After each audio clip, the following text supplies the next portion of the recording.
माता दी, जय माता दी। नवरात्रों के उपलक्ष्य में आपके सामने एक छोटी सी कहानी प्रस्तुत करती हूँ। आशा करती हूँ आप लोगों को पसंद आएगी। एक गांव था, उसमें एक दुर्गा रहती थी जो माता की बहुत बड़ी भक्त थी। वो सारा दिन माता की भक्ति करती थी और उसको बहुत आनंद प्राप्त होता था। माता भी उस पर अपनी असीम कृपा बनाई हुई थी। उस दुर्गा परिवार में बुजुर्ग थी और उसके एक बेटा और बहू थी, पर बेटा बहू उसको मान सम्मान प्यार नहीं देते थे। तो दुर्गा अपनी उसी अवस्था में माता रानी की अनन्य भक्ति करती थी और उसी भक्ति से माता रानी भी प्रसन्न थी।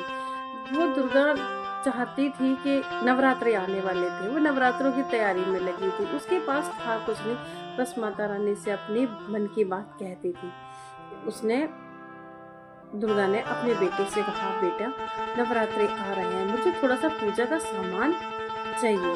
लेकिन उसकी बहू ने बोला, अरे सारा दिन तो तुम माता रानी करती रहती हो, नवरात्रों में क्या स्पेशल ऐसे करना है तुम्हारा? तो दिन ही माता रानी से शुरू होता है, माता रानी पे खत्म होता है, अब इसके लिए अलग से खर्चा क्यों करना है? दुर्गा मन ही मन थोड़ा दुखी हुई। उसने अपनी प्यार भरी नजरों से बेटे की तरफ देखा। उम्मीद थी उसे कि बेटा शायद उसे मना नहीं करेगा, पर ऐसा नहीं हुआ।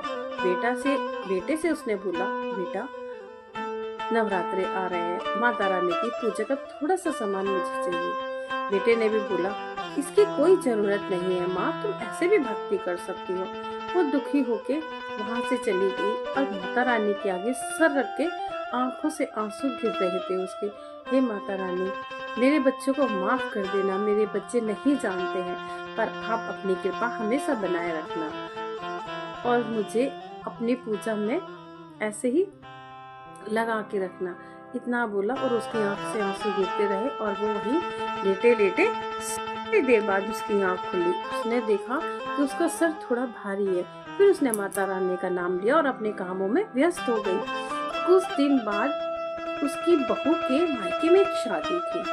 तो उस बहू ने बोला अपने पति से कि मुझे शादी में जाना है, आप भी मेरे साथ चलो। बेटा बोला, मैं कैसे चला जाऊं, अपनी फसल तैयार हो गई है, अब जाना सही नहीं है, आप चली जाइए। तो बेटे की बात सुन के दुर्गा भी सुन रही थी, लेकिन वो कुछ ना बोल पाई। वो बोलती भी नहीं थी क्योंकि उसका बेटा और बहू उसकी बात नहीं मानते थे। फिर उसकी बहू ने बोला कि नहीं, मैं आपके बिना नहीं जाऊंगी।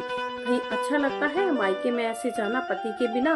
तो थोड़ा रुष्ट हो गई, तो दुखी हो थोड़ा सा रुष्ट हुई। कमरे में जाके पति को मनाया। पति ने बोला, कैसे चले जाएं, आप ही बताइए। फिर उसकी दुर्गा की बहू ने बताया, माता जी को खेत की रखवाली के लिए छोड़ देते हैं, उनके वैसे भी नवरात्रे चल रहे, जो यहाँ करेंगे वही खेत पे जाके कर लेंगे, उनको तो माता रानी की भक्ति करनी है, कहीं भी कर लेंगे और माता रानी की मूर्ति भी ले जाके रख देंगे। फिर बेटे ने रात भर सोचा, पहले अपनी पत्नी को समझाया भी कि माँ नहीं कर पाएंगी, लेकिन उसकी पत्नी नहीं मानी। उसने बोला, नहीं, आप मेरे साथ चलेंगे और माता जी को खेत पर छोड़ेंगे। बेटा कुछ ना बोल पाया। फिर वो दूसरे दिन अपने माँ का सामान लेकर माता को लेकर खेत में एक झोपड़ी थी, उसी में उनका सामान रख दिया और बोला, माँ तुम यहाँ पर आराम से रहो, हमें शादी में जाना है, हम 5 से 6 दिन बाद आ जाएंगे। बुढ़िया आंखों से आंसू गिराती हुई बोली, बेटा ठीक है, तुम आराम से जाना और बहू का ध्यान रखना, मैं यहाँ पे आराम से रहूंगी। और वो बेटा वहाँ अपनी माँ को छोड़कर चला गया। फिर माता ये सब देख रहे थे।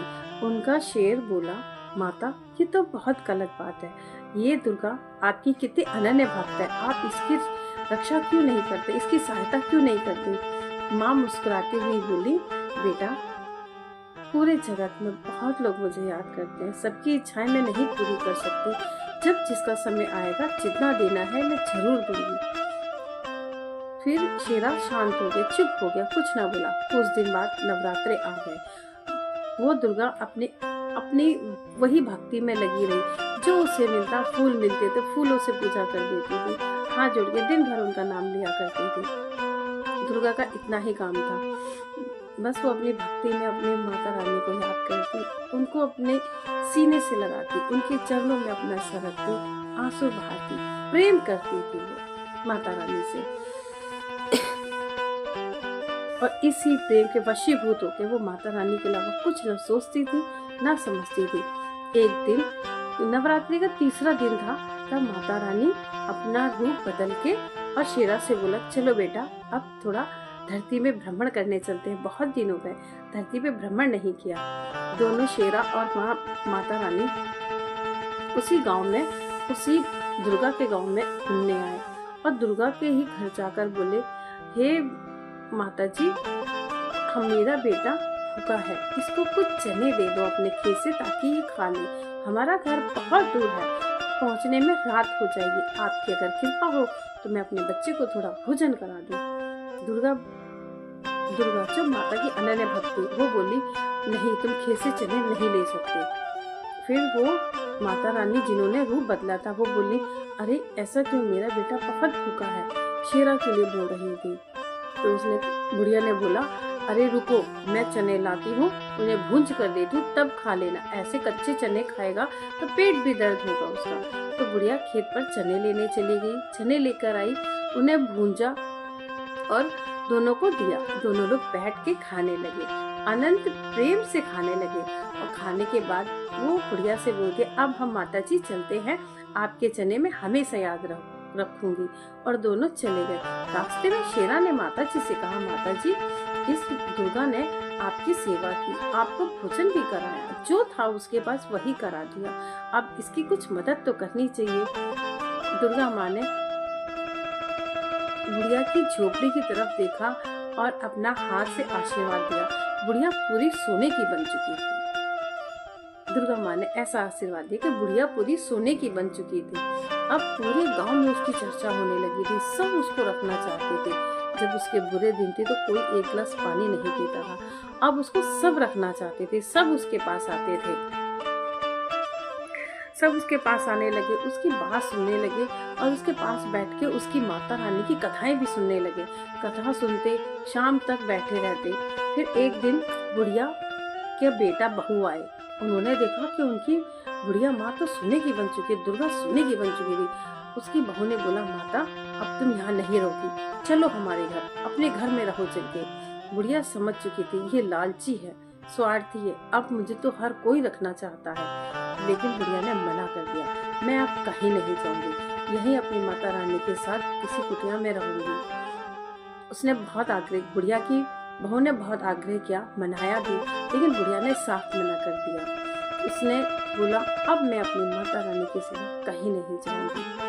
थोड़ी देर में बुढ़िया की बहू तो चली गई। फिर वो अपनी माता रानी के पास गई, सर रखा और उनको मन ही मन याद करने लगी।